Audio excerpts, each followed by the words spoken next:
다 함께 사도신경 하시겠습니다. 나는 전능하신 아버지 하나님, 천지의 창조주를 믿습니다. 나는 그의 유일하신 아들, 우리 주 예수 그리스도를 믿습니다.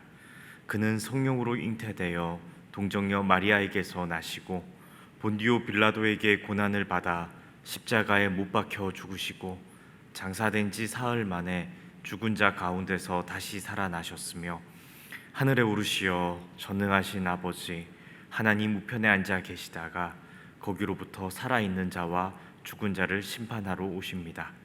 나는 성령을 믿으며 거룩한 공교회와 성도의 교제와 죄를 용서받는 것과 몸의 부활과 영생을 믿습니다. 아멘.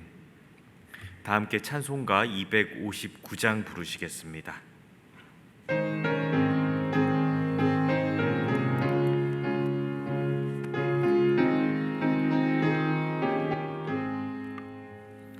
예수 십자가에 흘린 피로써 그대는 씻기어 있는가?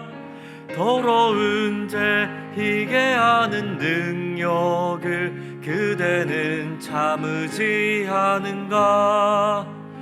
예수의 보혈로 그대는 씻기어 있는가? 마음속에 여러 가지 죄악이 깨끗이 씻기어 있는가? 주 예수와 밤낮으로 늘 함께 그대는 행동을 하는가? 아무 때나 어디서나 그대는 십자가 붙들고 있는가? 예수의 보혈로 그대는 씻기어 있는가? 마음속에 여러 가지 죄악이 깨끗이 씻기어 있는가? 주님 예수 다시 올 때 그대는 영접할 예복이 있는가? 그대 몸은 거룩한 곳 천국에 들어갈 준비가 됐는가? 예수의 보혈로 그대는 씻기어 있는가? 마음속에 여러 가지 죄악이 깨끗이 씻기어 있는가? 모든 죄에 더러워진 예복을 주 앞에 지금 다 벗어서 샘물같이 솟아나는 보혈로 눈보다 더 희게 씻으라. 예수의 보혈로 그대는 씻기어 있는가?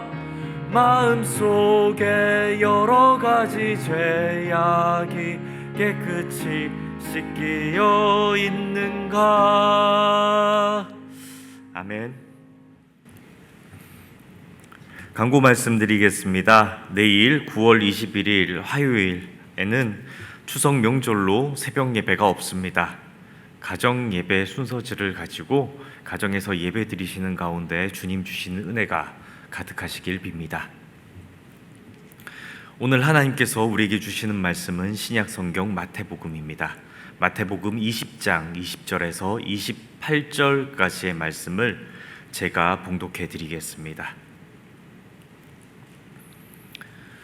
그때에 세베대의 아들의 어머니가 그 아들들을 데리고 예수께 와서 절하며 무엇을 구하니 예수께서 이르시되 무엇을 원하느냐?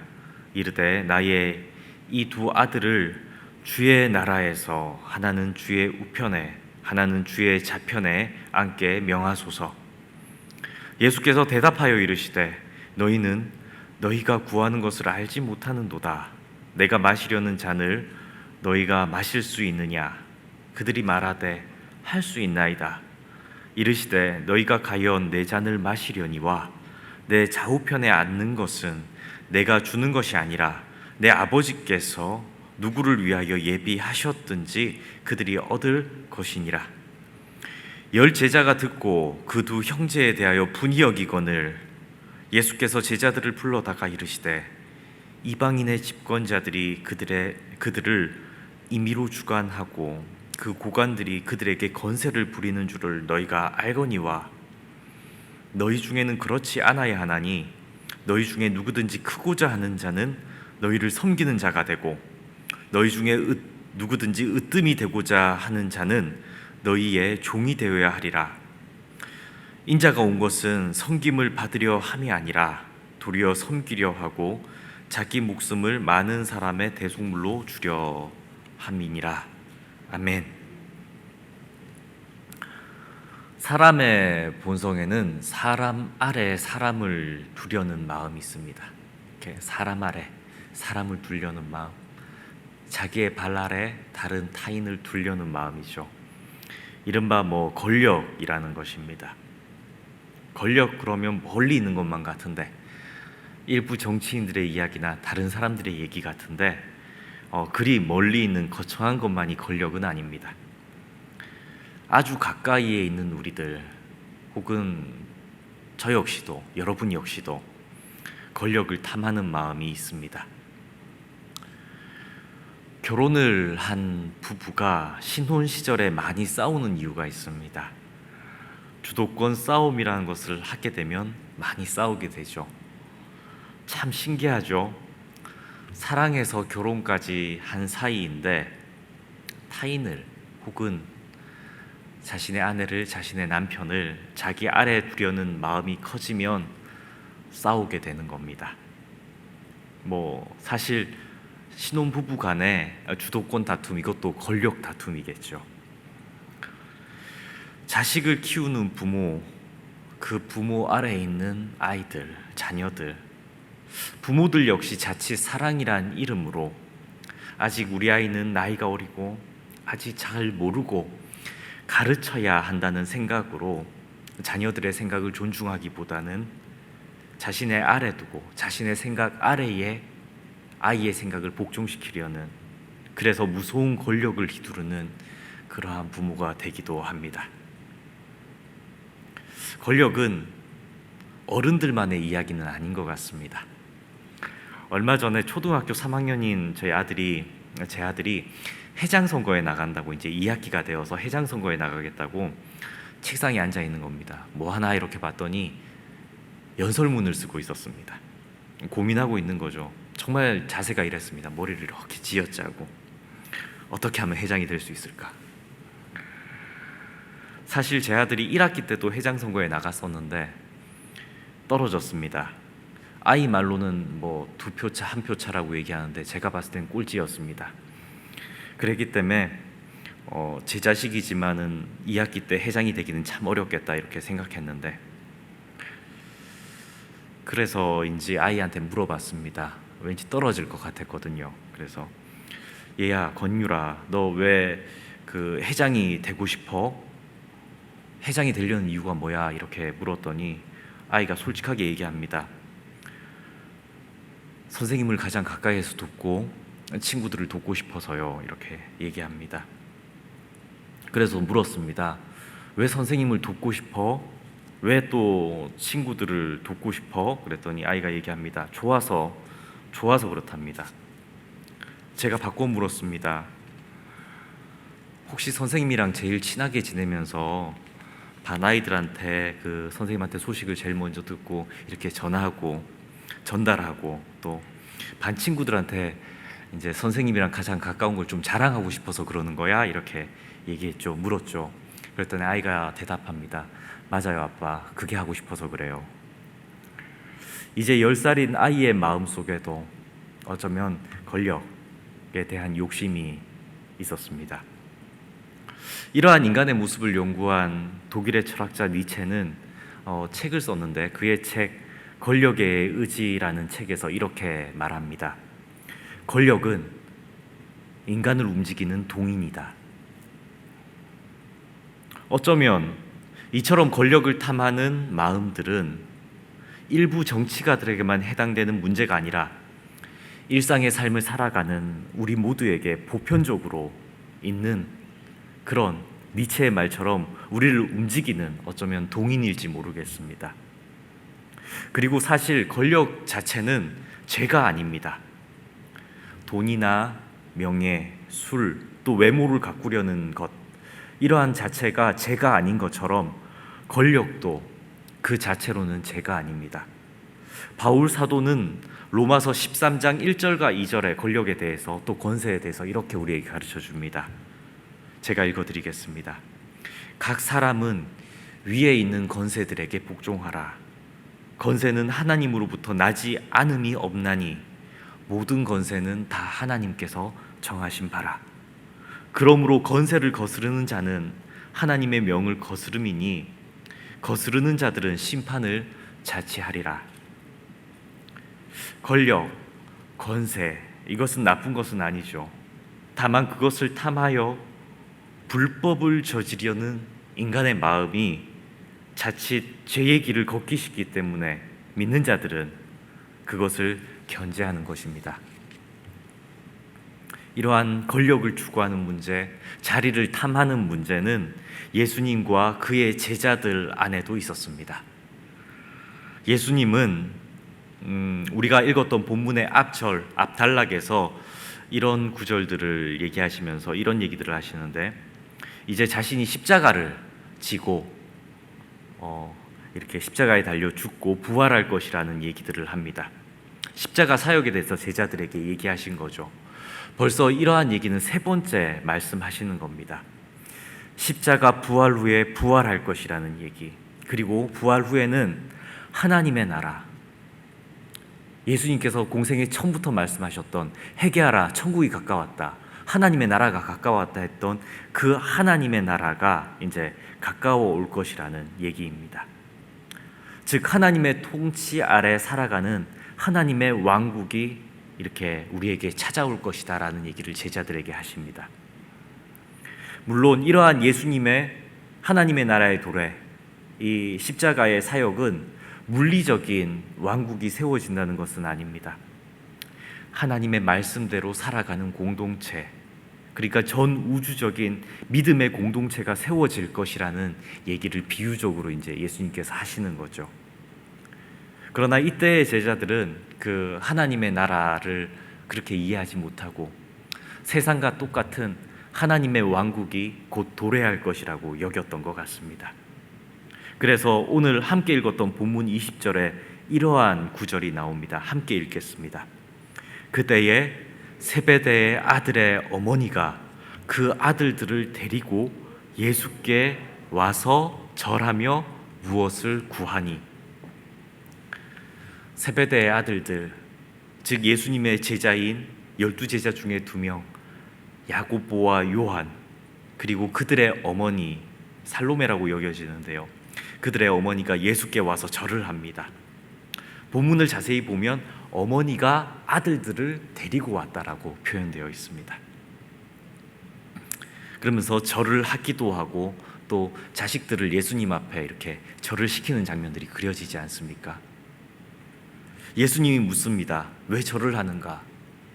무엇을 나에게 원하는가? 이렇게 묻습니다. 어머니는 그러자 얘기합니다. 21절에 있는 말씀인데, 나의 이 2 아들을 주의 나라에서 하나는 주의 이제 우편에, 하나는 주의 좌편에 앉게 명하소서. 오늘날로 말하면 이 어머니가 예수님에게 이제 무엇을 부탁하고 있습니까? 인사청탁이죠.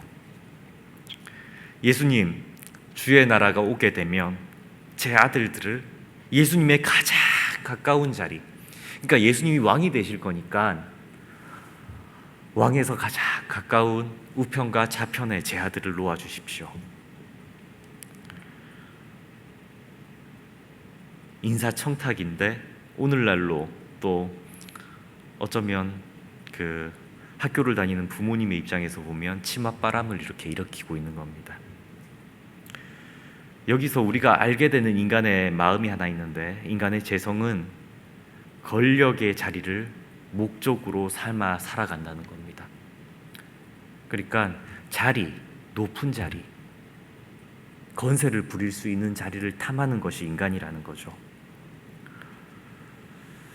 우리 인간의 역사가 말해주듯이 우리 인간의 역사에도 똑같습니다. 자리를 탐하여 그 권력을 소유하려는 사람은 언제나 불행한 인생을 살았습니다. 그런데 이 성경에 나오는 살로메, 그 야고보와 요한의 어머니 역시도 오직 자신의 아들들을 어떤 자리에 앉게 해서 우리 아들이 나중에 어떤 자리를 차지할 것인가에 대해서 신경 쓰고 있습니다. 나중에 주의 나라가 도래했을 때 우리 아들들이 어느 자리에 앉을 것인가에 대해서만 신경 쓸 뿐, 아들들이 그 자리에서 어떤 영향력을 미칠지에 대해서도 이 어머니가 생각했을까? 이러한 궁금증이 이렇게 우리에게 찾아옵니다. 마치 오늘날 자녀들이 좋은 대학에 들어가기만 하면 잘 살 것이라고 여기는 것과 같이 수단과 방법을 가리지 않고 명문 대학에 보내려는 어떤 이들의 모습과 같아 보이지 않습니까? 자녀들의 믿음이야 어찌되었든, 혹은 자녀들의 인성이야 어찌되었든 아무 상관없이 경쟁에서 이기고 좋은 곳, 좋은 대학, 좋은 자리, 높은 곳으로만 보내면 잘 살겠지라고 여기는 어떠한 이의 모습과 같지 않습니까? 오늘날 수많은 정치가들이 높은 권력의 자리를 차지하려고 그렇게 다투지만 정작 후대에 존경받는 인물은 몇 되지 않고 오히려 패가 망신하는 부끄러운 자치만을 남긴 이들이 그러하지 않았겠습니까? 우리가 잘 아는 1800년대 후반에 출생한 아돌프 히틀러 역시도 독일의 총통이 되는 가장 높은 자리에 올랐지만, 그 자리에 탐하고 올라갔지만 얼마나 부끄러운 역사의 자치들을 남겼습니까? 성경 말씀 24절에 보면 이러한 구절이 있습니다. 12 제자가 듣고 그 두 형제에 대하여 분이 여기거늘. 성경은 야고보와 요한이 한 행동을 듣고 분통을 터뜨리는 나머지 10명의 제자들의 모습도 보여줍니다. 그러니까 독인 객인의 모습이죠. 3년 동안 예수님을 쫓아다니며 예수님의 말씀을 듣고 예수님의 제자 되는 삶을 이렇게 배웠지만, 여전히 나머지 제자들 역시도 두 형제가 그렇게 했다는 얘기를 듣고는 분통을 터뜨립니다. 여전히 제자들의 사고는 누가 높은 자리에 앉을 것인가에 이렇게 신경 쓰고 있는 모습을 보이고 있죠. 예수님께서는 이러한 자리를 탐하는 문화에 젖어 있는 제자들에게 말씀하십니다. 25절에서 28절의 말씀인데, 유진 피터슨이 번역한 메시지 성경의 원문을 이렇게 해석하고 있습니다. 함께 읽어보시겠습니다. 하나님을 모르는 통치자들이 얼마나 위세를 부리며 작은 권력에 얼마나 빨리 취하는지 너희는 보았다. 너희는 그래서는 안 된다. 누구든지 크고자 하면 섬기는 사람이 되어야 한다. 너희 가운데 누구든지 첫째가 되고자 하면 먼저 종이 되어야 한다.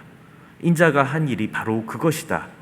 인자는 섬김을 받으러 온 것이 아니라 섬기러 왔다. 포로로 사로잡힌 많은 사람들을 살리기 위해 자기 목숨을 내어주려고 왔다. 예수님께서는 진정한 권위, 진정한 권세는 수직적 문화, 상명하복의 권력 구조의 자리에서 나오는 것이 아니라 진정한 권위는 섬김의 태도에서 나온다는 것을 가르쳐주고 계십니다. 높은 자리에 앉아서 남을 부리지만은 인품이 형편없는, 인품에 성숙이 없는 사람이, 한번 잘 생각해 보십시오. 그러한 사람이 높은 자리에서 남을 부리지만 그 자리가 영원하겠습니까? 아니죠. 언젠간 그 자리에서 물러날 터인데, 과연 그 자리에서 물러나고 난 후에 그 밑에 있던 사람들이 그를 어떻게 생각하고 또 대하겠습니까? 예수님께서는 그 제자들에게 이렇게 제자도에 대해서 가르쳐 주시면서 진정한 권위자의 자리는 섬김의 태도가 필요하다는 것을 우리에게 분명히 가르쳐 주십니다. 진정한 권위는 자리가 주는 것이 아니라 고매한 인품에서 비롯됩니다. 그리고 그 인품은, 즉 사람다움은 타인을 섬길 줄 아는 사랑, 섬김이죠. 섬김. 타인을 섬길 줄 아는 그 사랑에서 비로소 가능합니다. 예수님은 온갖 수탈의 권세자들에게 핍박받던 이스라엘 백성들을 구원하시기 위해 자신의 목숨을 버리는 사랑을 베풀어 주셨습니다. 예수님께서는 섬김의 리더십을 말씀하셨고, 또 종의 자리에 종의 모습으로 타인을 섬겨야 한다, 사랑해야 한다라고 거듭 가르치셨으며, 손수 자신의 생애로 그 섬김의 리더십을 실천하셨습니다.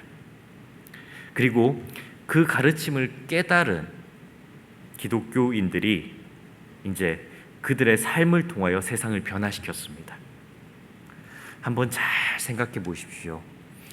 남존 여비 사상, 그리고 노예제도, 빈부귀천의 굴레 등 인간의 제약이 만든 권위주의를 무너뜨린 것이 바로 이 기독교의 섬김의 사랑의 정신이었습니다.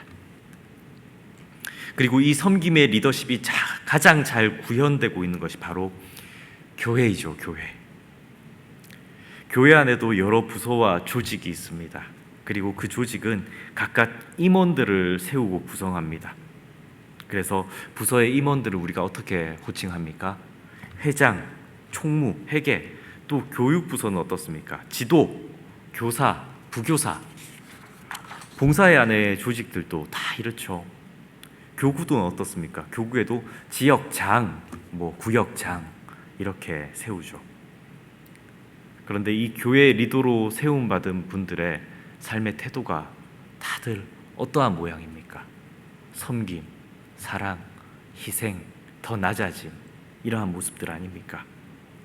모두가 섬김의 리더십으로 예수님의 마음으로 이렇게 교회 안에서 살아가는 것들을 훈련받고 살아가고 계십니다.